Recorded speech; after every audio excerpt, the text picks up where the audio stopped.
There was a boy who was born into a family of cowboys who excelled in riding bulls and roping calves. The boy's father was known for his astounding accomplishments in high school, some that include being a multiple-time state champion and a pair of national championships. You could say the boy had a lot to live up to. The boy was raised on a ranch where the golden sun rose early on the green, luscious hayfields and then sunk into the pink abyss at dawn. The boy had arguably one of the best childhoods a boy could need. He had land to run around, horses to ride, dogs to play with, tractors to drive, and rivers to swim. Even though the boy had all of this in his life, there was one thing that he could not fight. That was his own fear. As the boy grew older, he started getting into sports, and something that really caught his attention was bull riding. Everything pointed to bull riding for the boy. There were bulls to ride, chutes that were already made, and he had two great coaches and mentors in his corner who were there to show him everything he needed to know.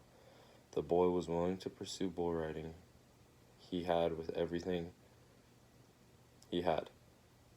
He had seen videos of his father and was in awe of how his father had been such a standout in the sport and amazed in the sport itself and everything that came along with it. There was one apprehension that came with the sport of the kid's dream, roping. The boy was very familiar with roping and was decent in roping, but did not have a taste for it and did not prefer it. The boy was told he had to become a good roper and win a few rodeos and calf roping before he could start riding bulls. With the thrill of riding bulls on the boy's mind, he did not hesitate to pursue roping before bull riding. He practiced every day after school and made a great relationship with his roping horse. There were negatives to roping that the boy did not like. The boy had been thrown off his horse numerous amount of times while roping. The boy's horse had also run over a few cows, and he had been thrown off and ran over by the calf that he was supposed to be roping. The worst thing that deterred the boy from roping was the fact that he had heard numerous stories about how ropers had lost their fingers or how ropers had fallen off their horses and gotten ran over by the horses and sustained serious injury. With all this in the back of his head, the boy thought to himself for a long while and then convinced himself that he had to rope in order to pursue his dream. The boy started off slow with roping.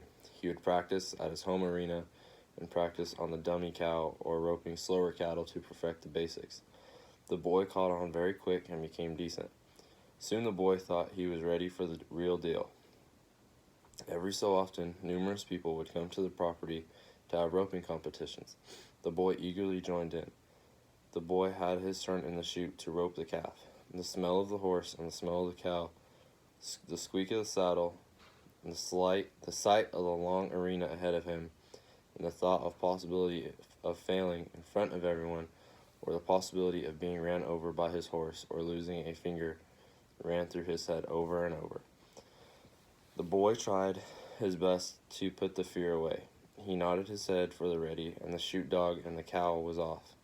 The boy had his horse on the tip of the calf, just like he had practiced. It seemed almost as if everything was going right in his turn.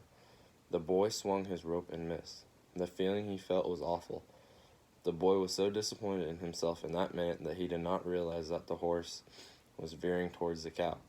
All the boy remembered was being thrown off his horse and then feeling the dirt on his back and the feet of the calf running by and knocking him in the back of the head. The boy picked himself up from the dirt and couldn't help but cry with disappointment and pain for missing the calf and being thrown from his horse. This is where the boy started to fear the sport he had grown up to love. He started to fear that he would get hurt and not be able to come back from possible injuries. He was also afraid of the failure that he had just experienced in front of his friends and family. This is where he let the fear ruin him. The boy eventually stopped pursuing his dream of rodeo, found other hobbies, and enjoyed his hobbies with his whole heart. There was just something missing from his heart. The boy to this day wishes he would have stuck with it. Seeing the videos of his father, watching the movie 8 Seconds, puts a hurt on his heart, and did not pursue his dream. This all boiled down to fear, and how the boy let fear consume him. He let the fear ruin him.